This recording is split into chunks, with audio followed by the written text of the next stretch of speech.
RSS Chief Mohan Bhagwat delivered a strong message on unity and respect for India's linguistic diversity during his address at a Hindu Sammelan in Raipur on Wednesday. Calling for unity and social harmony, Mohan Bhagwat said India belongs to everyone and stressed the need to respect the country's cultures and languages. Amid concerns over attacks on migrants and the recent death of a Tripura student following an alleged racial assault in Dehradun, Bhagwat urged people not to judge others by caste, wealth, language or region. He called on citizens to treat everyone as their own, remove feelings of separation from the mind and reject discrimination in all its forms, saying true harmony begins within. Continuing his message on unity, Bhagwat also pitched for Swadeshi. He said all languages are national languages with equal weightage. He urged people to learn their mother tongue as well as the language of the state they lived in and appealed for respect for Indian attire and support for vocal for local.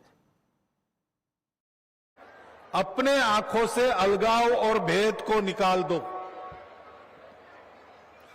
सबको अपना मानकर व्यवहार करो। लेकिन क्या करो?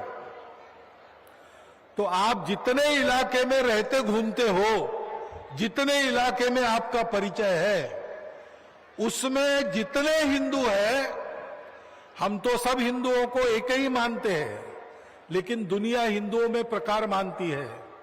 जो महाराज जी ने कहा कि जात पात भाषा प्रांत पंथ, दुनिया जितने प्रकार की मानती है उसमें उन सब में मेरे अपने दोस्त होने चाहिए और हमारे घर के मित्र घर उन सब लोगों में होने चाहिए।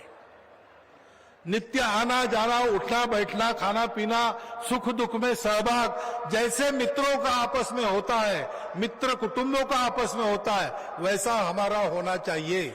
हमको कम से कम अपने घर के चौखट के अंदर भाषा अपनी बोलनी चाहिए।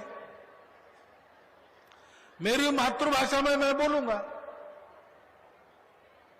अपने देश में अनेक भाषाएं हैं, सबको समझ में आए इसलिए कोई एक व्यवहार भाषा चाहिए, वो भी मैं सीख लूंगा। और जिस प्रांत में मैं रहता हूं वो अगर दूसरा प्रांत है तो वहां के लोगों की भाषा भी मैं सीख लूंगा, क्योंकि सारी भारत की भाषाएं अपनी राष्ट्रभाषाएं हैं। उनका मूल एक है, उनके शब्द अलग अलग है, उनमें भाव एक है।